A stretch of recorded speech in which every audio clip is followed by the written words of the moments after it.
It's just YouTube or Twitch. Always in the actually on top of the too, right? So I know there's somebody there, so I don't feel like I'm wasting my breath. Because I can fuck and my phones will light up and oh, there are people. Yeah. Or, you know, I'm giving away a bag of cat food and the phones light up. Yeah. Actually, I wonder if we should try and do prizes every once in a while or something, just to give somebody an incentive. Can I tell you what? Yeah. Guys in the garage. Yeah. Cowbell. I went last. You can't tag in the title, but I don't think so. Our two beasts Put them both. Yeah. gave me another certificate, so we're doing it again this weekend. But last Sunday night, I put up a thing that if you share our promo card, and I put a picture of it up, Yeah. we'll give you 2 tickets to the show and a $50 gift certificate for Cal. Sure. I didn't share it. We got shared 600 and some times. That's awesome. So there is that, like, that works if you give somebody like an incentive. People are commenting like, liked and shared. We really love doing this. Yeah. People love to win shit. Yeah. It doesn't have to be a lot. No, they just like to feel special. Like, yeah. Is Wes McVicker in there? We should eventually come up with like just a I like him a lot. that we can open up and just. Yeah.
Hello and welcome to Cahoots Live. Our guest today is none other than Phil Main. Hell did he go? Where are you looking? I don't know where to look. Phil, tell the folks at home what it is you do. The folks at home? Yeah. What do I do? Because it's only our family watching. Do I? And I don't really want my family to know what I do. They found out how little I do. They'd be very disappointed. I get out in the middle of the night and I go and sit in a radio studio and I drink coffee and play songs and talk to people. It's largely myself sometimes, I think. Living the good life. It's funny, you're like the touchstone for people from all of the communities around here though. When I tell someone I'm from Bruce County, people often, and I've had a friend tell me this too, that she was in college and like when they found out they were both from the same area, they're like, oh, Phil Main. You're the common denominator. That's a shame. I feel bad about that. So, it's Thanksgiving.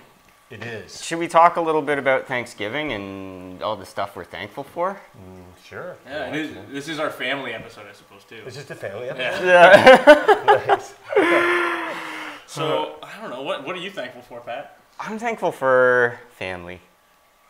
And I said that like I was joking, but I seriously. No, that's absolutely. So I'm looking forward to, we're having dinner tomorrow. We are. And my place. Yeah. I'm cooking. And I think yeah. So I don't know if I'm thankful for that yet. Yeah, and I'm also thankful for this weather that we've had because it was kind of a. It's like the two biggest cop-outs I've ever heard. Two biggest cop-outs. You know what? I'm the one that asked the question. I was hoping you guys would lead and give me some time to think. Well, Phil, what are you thankful for? Nothing. I don't know, this should take a half hour if I started to listen to everything I'm thankful for. Thankful for, obviously, this guy and his sisters.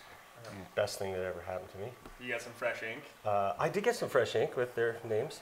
And this is, no, I don't want to tell you. No, this is great. Christine at Sugar Shack did it. She's a sweetie. Those guys are awesome, man. Yeah, that's where. Really I get all mine done from Yarko and Scott. He's a really gentle, nice kind of a guy, isn't he? Isn't he? Yeah. Like him. Yarko? Yeah. He's like one of the sweetest people. Yeah. Unfortunately, his appearance on the show is our first live attempt at doing the show. Yeah. So it's like our last episode. But we did do some other stuff with Yarko. Oh man. Yeah. So I'm trying to think of what I'm thankful for. I guess I'm thankful for the fact that I get to come here and do this every week. This is fun. This is what I want to do. It beats working, doesn't it? Yeah. Yeah. It definitely feels like work before, but then you go on air and you're like, yeah, it's just hanging out and talking to people. Yeah. For a half hour to an hour. It's the stress before you start. Yeah. Exactly. Yeah. Well, yeah, and you're a showman. You know that feeling. I think that's something that we all are familiar with, even just from being on stage. But that moment right before something starts. It's always the most stressful, and then as soon as it starts, if you're a showman, it just all that stress melts away, and you just. Or like, do you guys? Yeah, we're all performers. Do you guys still get like the butterflies in your stomach before a performance? Yes. Yeah. Yeah. It doesn't matter the size of the audience. Like, do you get a little bit more adrenaline if it's like a big crowd versus a small crowd? Or I get more adrenaline if it's a small crowd. It stresses me out. I like to be able to pick out faces in the crowd. Yeah. Yeah, I have a really hard time speaking in front of like close friends and family, but if it's a room of strangers, it's like, yeah, no problem. Like, yeah. Sure. Yeah, are you like that too? If you go up and do a show? Yeah, I'm not nervous on radio anymore until I screw up, and then I get nervous. And then everyone calls in. Because I got to save it. Yeah. But for like live stuff, yeah, definitely. Yeah.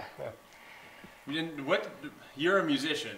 But did you ever do comedy too? I may have heard tell that you mean like stand up? Yeah. No. You have done comedy, but not storytelling. Yeah, storytelling. In the context of like playing music and telling jokes between the songs, like that, but never like a stand up thing.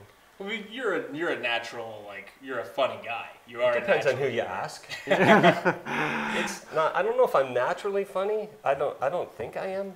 I think. Well, the story is that when I was 4 years old, our family's driving somewhere, and my mom told me this a few years ago, and she said, you said something and everybody laughed. And I sat up in the car and went, wow, I really like this. And it was kind of the vibe of making people happy, and it took me a lifetime to realize that that's what drives me. is serving other people. And when other people smile and they're happy, then I feel like I'm doing what I was made to do. So I work at that. I don't know that I'm naturally as funny as a lot of people that I know that are naturally funny, but I like people happy. So.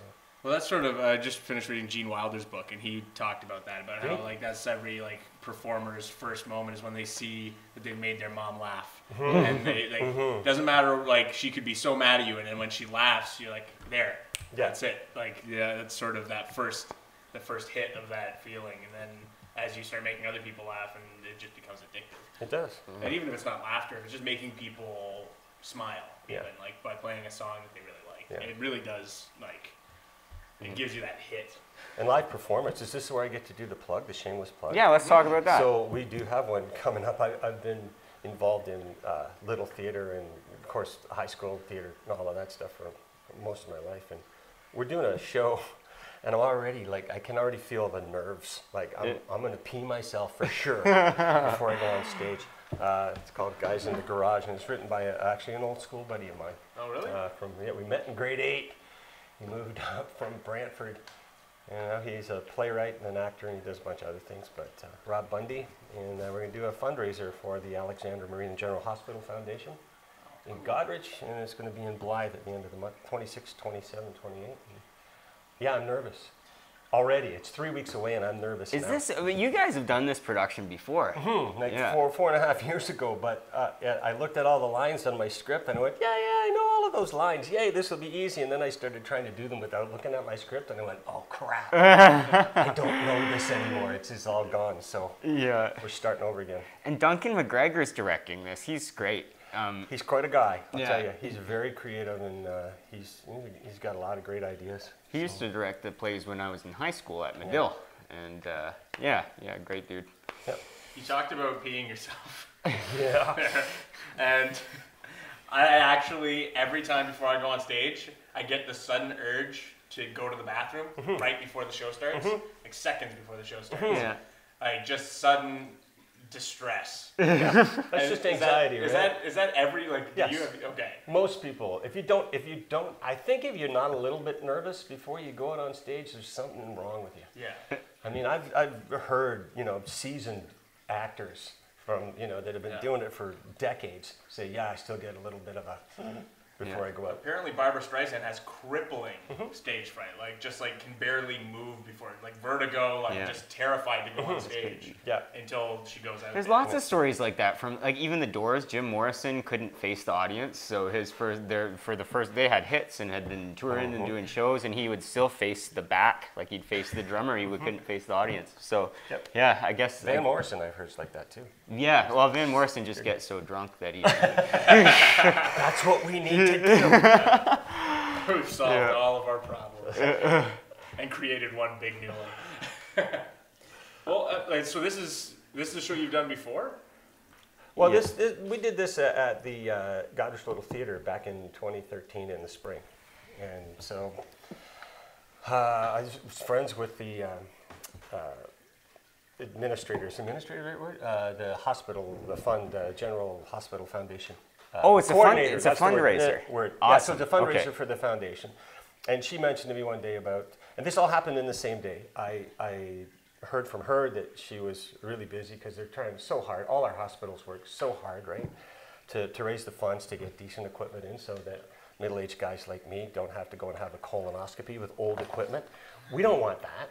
So that happened, and then I saw Duncan actually down at Grumpy's, and he was saying, wouldn't it be great to do that show again? And then Rob texted me and said, I saw the show last night. They did it in Tilsonburg or someplace, and he said, it was really fun to see it again. And I thought, 3 things in an hour, maybe we should do it. So I called a bunch of people, and we had, a bunch of meetings, and this made it all work. So what's the premise of the show? It's guys in a garage.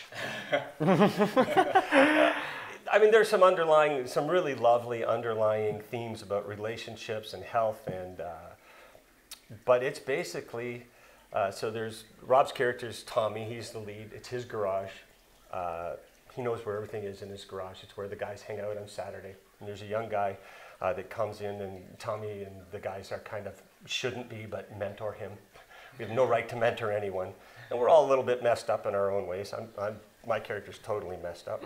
And yeah, you're kind of the goofball in that. kind in of the a cast. goofball. Yeah. So I don't know why I'm the goofball. But it's fun. And then Susan Armstrong, who's brilliant, she plays Tommy's wife, and she's in and out a few times, keeping us in order. And it's basically a beer fridge and a darts match and honey-do lists and all those things that guys do in the garage.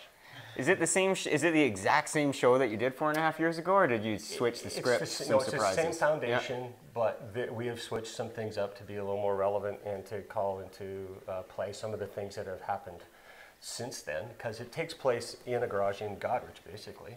Yeah. So, yeah. Cool. Don't want to give it all away, but. So you've been in lots of plays over the years, eh? Like, yeah, not as many lately, because I'm old. And it's harder to remember stuff. It's Patrick, right? Yeah, like through high school and then Little Theater a few years ago. I love theater. If you had to think back to like your most memorable or the most outside of Guys in a Garage, what's one of the most memorable productions that you've done that I've been in? That you've been in, yeah.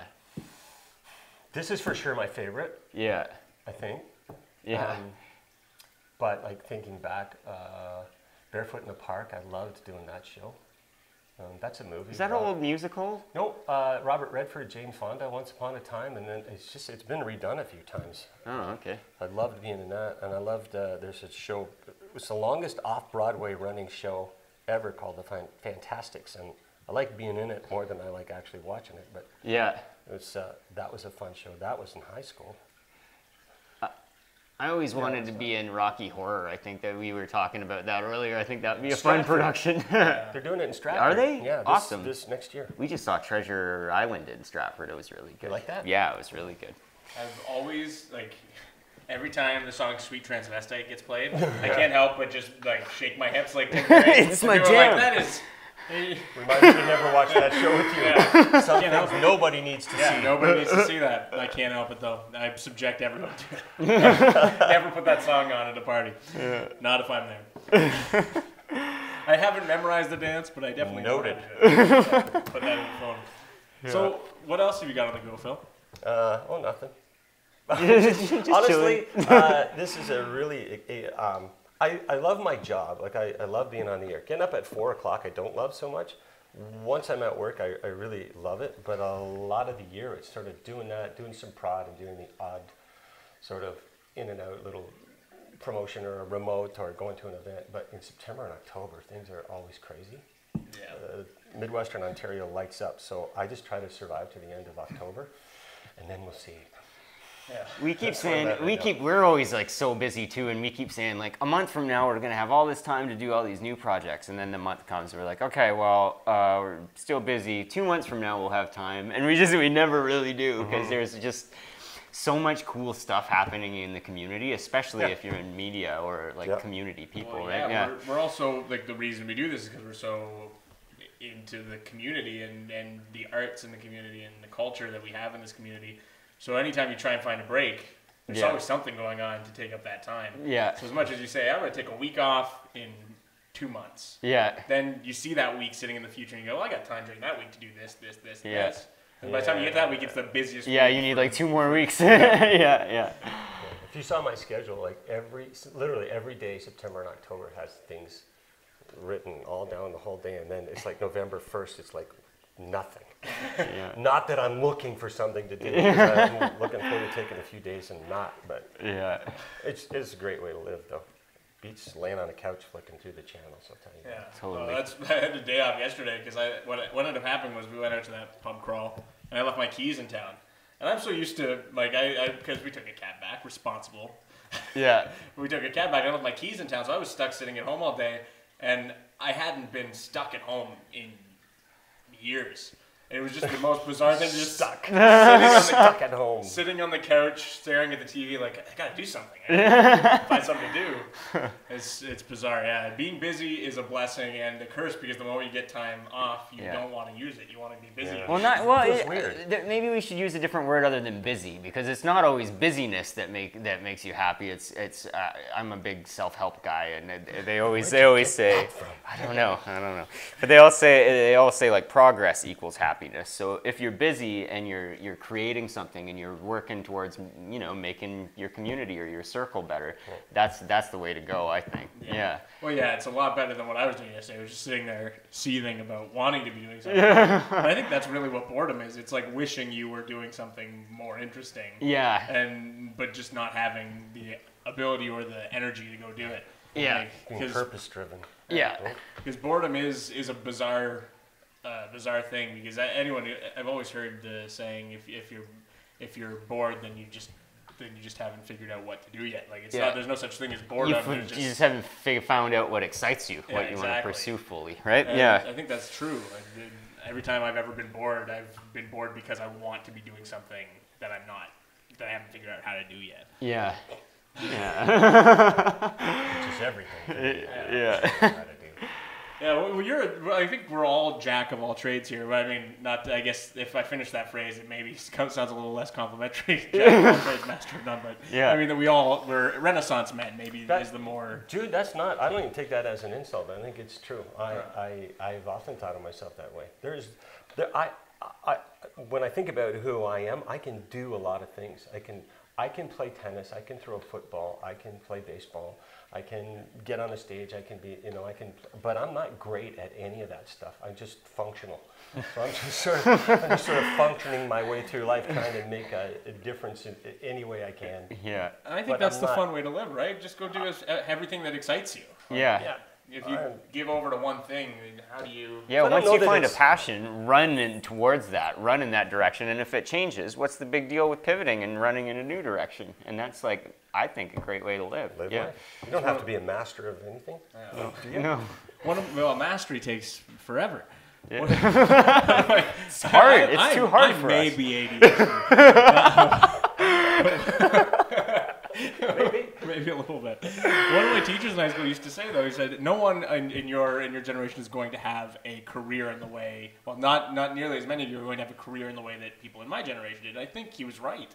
I don't know very many people who have settled into a career that hasn't shifted or changed. I know so many people have held 5 jobs in the last 5 years. Mm-hmm. And most of them are my age or older, or maybe just a couple years younger. I think there's something to be said about just going out and doing whatever shows up. Yeah. Well, there's a multitude of reasons for why people's jobs are changing, and it's because industries are changing so rapidly with tech advances and stuff, right? Mm-hmm. So it's like you have to pivot and change to the times. You need to retool, right? Because sometimes a job that you might have had 20 years ago just straight up doesn't exist now, right? So. Well, yeah, technology is changing everything. I mean, even just look at what we're doing now. Essentially, we're in a renaissance for the broadcast. For broadcast in general. For a while there, no one was watching live TV, but now live means you're on the internet. Yeah. More or less. There's not a lot of live television anymore unless you're watching a 24-hour news network. That's true. And more people, even if more and more people are cutting their cable so that that programming's not even getting seen, right? So this, in my mind, is sort of the wave of the future, the way things are going. So, yeah. Well, we're back at sort of almost the birth of television when they used to do live teleplays, right? We were back in that place. They were in some little studio that some guy hit, and those things are all massive corporations now, but we're kind of at the reseeding of that. Reseeding. That means something different than yeah. But we're at a rebirth, a renaissance of that, I think. Mm-hmm. So it's interesting. Technology is definitely changing what we all do. So being in radio, Dad, Phil. Yes. How has your job changed? How has your job changed over? Because you're a radio veteran. You've been doing it for how many years? We don't have to talk about that. Yeah. So how has your job changed? What was your job like when you started, compared to now? It's harder now to take a tour through the studio because it used to take an hour to explain what everything was, and now I bring them in and go, this is the board, this is the computer. And I talk into this thing. I mean, when I started, I was just talking about this with somebody. When I started at FM 102, once upon a time, I mean, we played songs and commercials from all kinds of media. We had things called carts, which look like an 8-track. They're a little thing, but they're built a little differently inside. But we had those, and we had walls full of those, all numbered and color-coded with what they were. We had reel-to-reel machines with great big huge reels on them that would have certain kinds of album cuts and music that wasn't readily available from record companies. We had 45s, we had 33 and a thirds, and when CDs come in, man, we thought we were just so cool. And then within a few years, CDs were out, and now everything's in a computer. Yeah. And so when you were working with some of these like CDs or like these older forms of media, or you must have been getting a workout running around grabbing this. Oh, like, totally. You go in like an hour early just to pull your show, like literally pull everything off a stack in the wall and go through bins and pull albums out. It's very WKRP-ish. Yeah. And, For some reason I couldn't get that song out of my head last night. Baby, Thanksgiving dinner. if you ever wonder, God is my witness, I thought turkeys could fly. That's exactly the quote that someone threw at me yesterday when I couldn't get that song. It's that's a great old show. Oh, So now, it's all computer, it's all digital, it's all. For the show kicks off the first 15 to 20 minutes of the show. The curtain goes up at 8.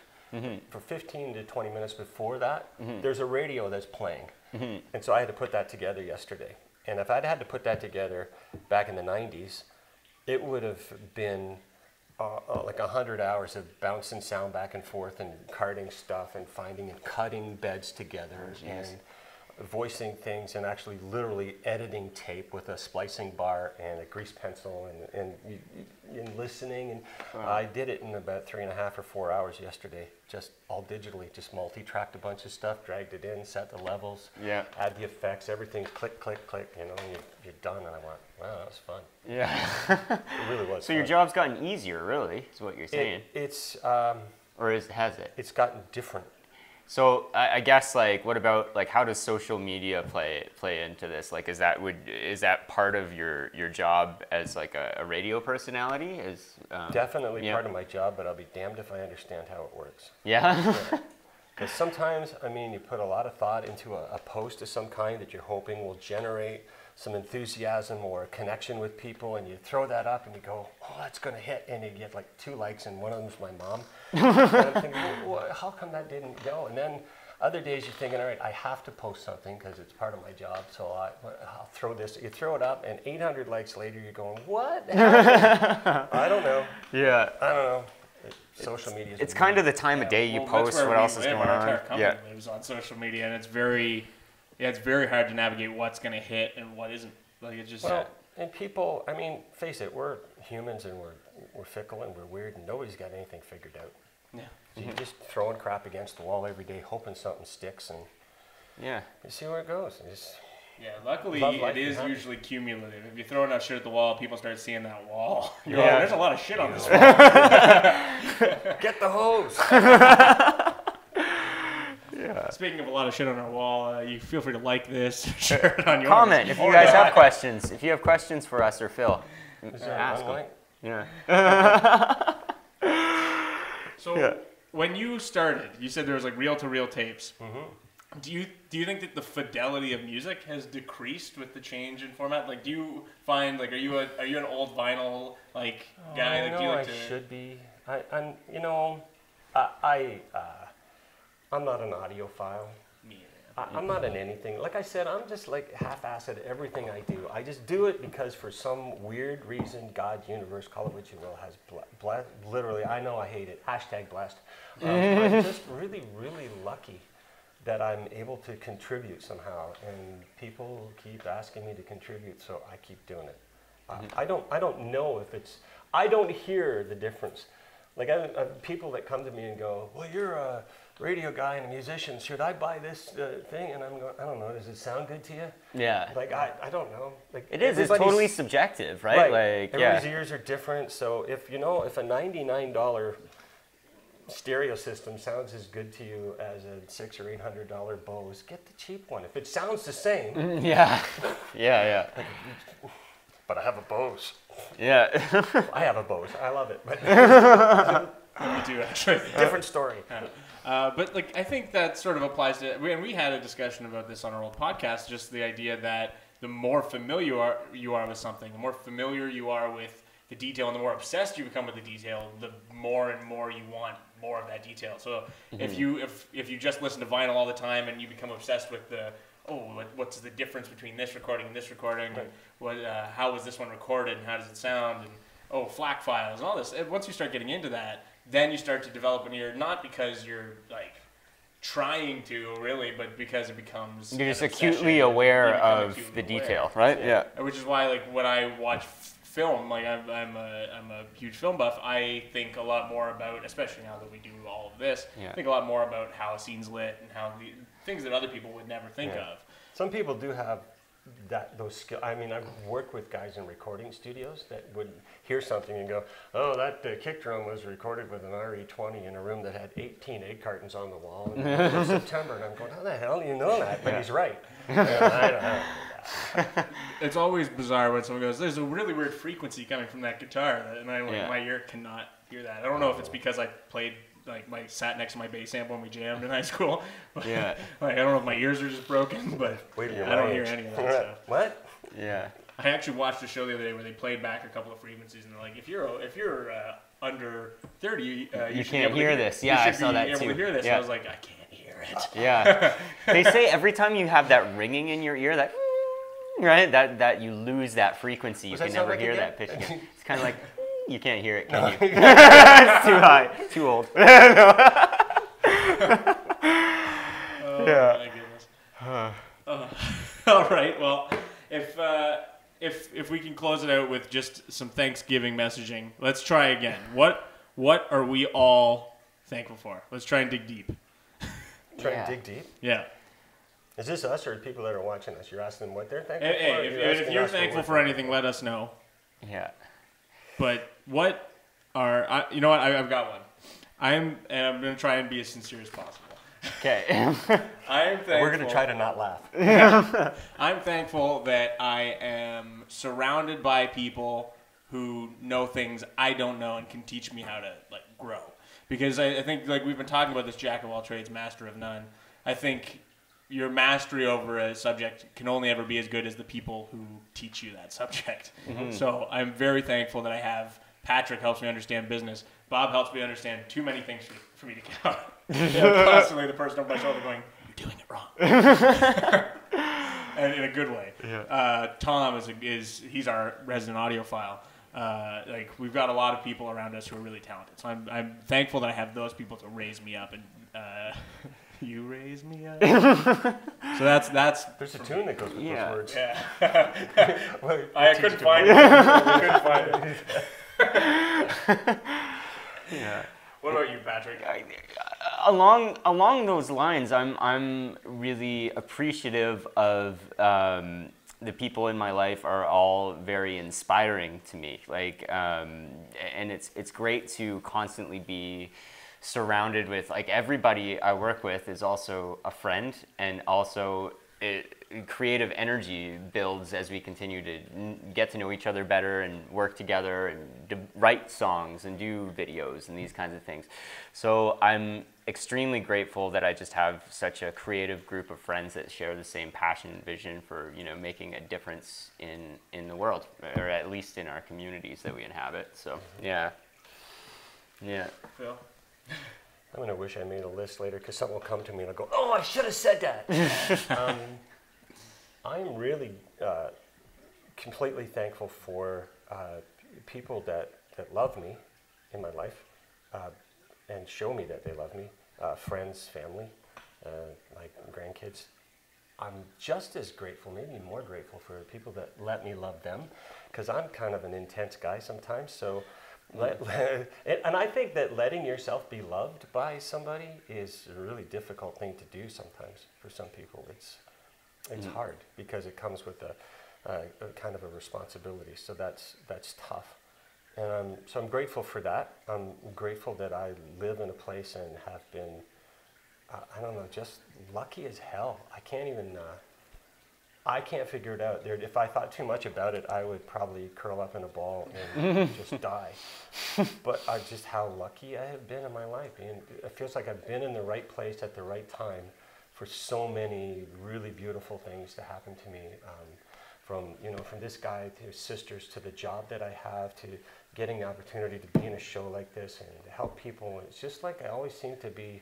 I mean, we won a lottery in January. It's just like there's just so many good things. If you take the time to just look, I can get swallowed up in my own. I don't know if ego is the right word, but swallowed up and I can get feeling sorry for myself because everything doesn't go my way. Yeah. But a lot more goes my way in my life than I tend to acknowledge, and I need to take the time sometimes to just sit back and go, holy shit, dude, do you realize how friggin' lucky you are? I mean... Can you imagine if everybody did that, not just on Thanksgiving, but every day, instead of focusing on, oh, well, I got my coffee late, or whatever it is, but focused on all the things that were going right instead of all the things that were not. Great right? metaphor for humanity. I thought about it this morning in the Tim Hortons drive-thru. The Tim Hortons drive-thru is a great word picture of humans in that you got like this double lane and you have people cutting each other off and like driving over the curb and like trying to, and they're so impatient and like even myself, I'm going, come on. And I always get behind the lady with the grocery list. Yeah. and like I get up to the thing and her bill is $318. And she's paying in nickels. Right? So, I try to be patient, but then, you pull up and there's somebody in front of you that pays for your order. Yeah. Or you'll get a friendly wave, or from somebody going, "Hey, how's it going?" Or they let you cut through, or they say, "Go ahead." I love it when people pay, or when you get like a chain of like 30 people all paying for the person behind them. I love that. That's So it's the good and the bad, and trying to focus on. I could drive out of that drive-through going, "Well, that lady drove me nuts," or I could drive through the thing. "Oh, no, the guy let me cut in front of them." Or that was nice. Yeah. You get a chance to be a good person. It's silly. Maybe that's silly, but I don't think it's silly at all. It's great. Yeah. We have someone in our comments here. Shannon was saying she's thankful for all the love in her life too. Thank you, Shannon, for participating in the conversation. And just on that note that you guys were talking about there, I was driving into town the other day, and there's a stop sign or a stoplight right by that Tim Hortons at the corner there. Yep. And I thought, every day I get stopped at this freaking stoplight. Why is it that every day I get stopped at this stoplight? And I stopped for a second to think, do I actually get stopped at this stoplight, or do I only ever remember the times that I had to stop? Yeah. And it's funny how those things do stick with you. Like if someone cuts you off in traffic, you remember how terrible traffic was that day, and not all the people who were perfectly fine driving around you. Yeah. It's hard these days where we get together and talk about what we're thankful for. It goes against our wiring, like throughout the course of like human evolution. I don't know if this is kind of maybe down a rabbit hole a little bit, but back in the day, we used to have to be concerned about getting eaten by saber-toothed tigers or something like that. So we've been conditioned to try and find things that are threats or bad or scary. Yeah, you're going to remember how big that tiger's teeth were, not how fluffy its fur was. Exactly. So you fast forward however many hundreds or thousands of years, and it's like now we still have that wiring in our brain where we're like looking for danger or things to be upset about that doesn't even exist anymore. So we create and fabricate our own problems. It's like, oh, that person was mean to me in a Facebook comment. So that becomes our saber-toothed tiger, but it's ridiculous. So we need to recognize that and retrain our brains to be like, there's no more saber-toothed tigers, and life's pretty darn good. Like gratitude is. Yeah. I saw Oprah once talking about that. She get if you get 1,000 pieces. Not that I watch Oprah.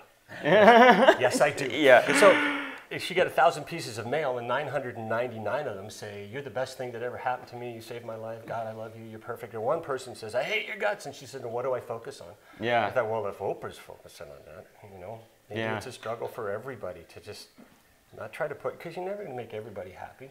No. Right? Try to put the stuff you can't do anything about aside and move forward with all the good stuff. All the good stuff. Yeah. Especially nowadays, anyone can reach you. The person doesn't even have to know who you are to tell you they hate you. Yeah, it's true. And so I made a career out of that. Being the one who tells people that you hate them? No. As an internet troll. Yeah. You're awful. Get off the air. Yeah. We're actually lucky that most of our viewers are people who are in the community and who know us and are who supportive. are very supportive. Yeah. Like they wouldn't even be able to find us if they didn't want to at least say hi, right? So we're lucky that way. We don't have we don't just get piped into people's cars. So people have to choose to hear us. So we don't get luckily we don't get the guy who was grumpy because he was in the drive-thru calling in to say, I didn't like the sound of your voice. Like, and if anyone out there is listening to me going, I hate the sound of this guy's voice, by all means keep it to yourself.